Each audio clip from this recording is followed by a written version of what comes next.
In this podcast, we're going to talk about molality and mole fractions. Molality is the amount of moles of solute dissolved per kilogram of solvent. Notice that this is close to molarity, which was the amount of moles of solute dissolved per liter of solution. We don't care about what the final solution volume is, we just care about how many kilograms of solvent were used.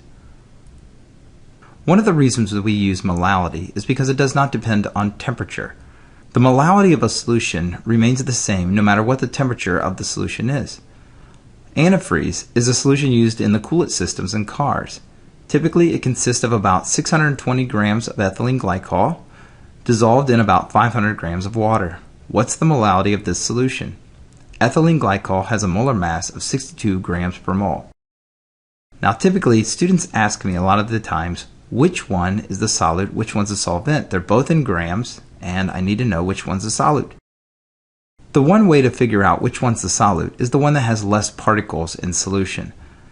If we were to find the moles of each one of these substances, you would find out that there's less moles of ethylene glycol than there are of water. So ethylene glycol in this situation is our solute. So what do we need to find of our solute in this equation? The moles. So if I take 620 grams of ethylene glycol and divide it by its molar mass, we get 10 moles of ethylene glycol. In order to find the molality, we need to divide those moles by the kilograms of solvent.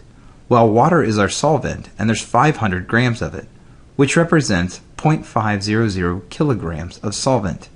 If I take the 10 moles divided by 0.5 kilograms, I get a concentration of 20 molal. Notice that molality is represented with a lowercase m, whereas molarity was represented by an uppercase M. Mole fraction is exactly like mass percent, but instead of using mass, we use moles, and instead of having a percent, we don't multiply by 100, we just keep it the way it is. In this balloon, we're going to assume that each one of those circles represents a mole of a substance.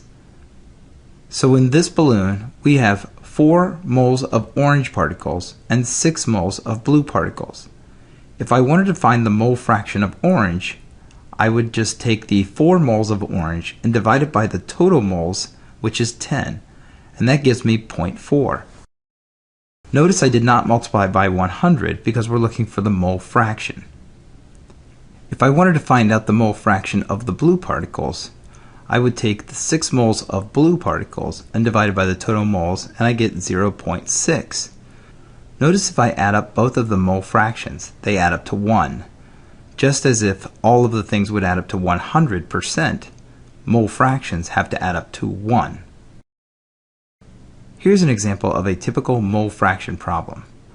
A hydrochloric acid solution is 36.5 grams of HCl with a molar mass of 36.5 grams per mole. Is dissolved in 54 grams of water. What is the mole fraction of this solution? Well, in order to find out the mole fraction of the solution, we need to find the moles of both of the solvent and the solute. To find out the moles of HCl, we take the mass of HCl and divide it by its molar mass, which ends up being 1 mole of HCl. To figure out the moles of water, we take 54 grams of water divided by its molar mass, and we get 3.0 moles of water. Well, to figure out the mole fraction of HCl, we would take the 1 mole of HCl divided by the total moles of the solution, which gives us 0.25 for the mole fraction of HCl. If I wanted to figure out the mole fraction of water, all I have to do is take 1 minus 0.25, and we get 0.75.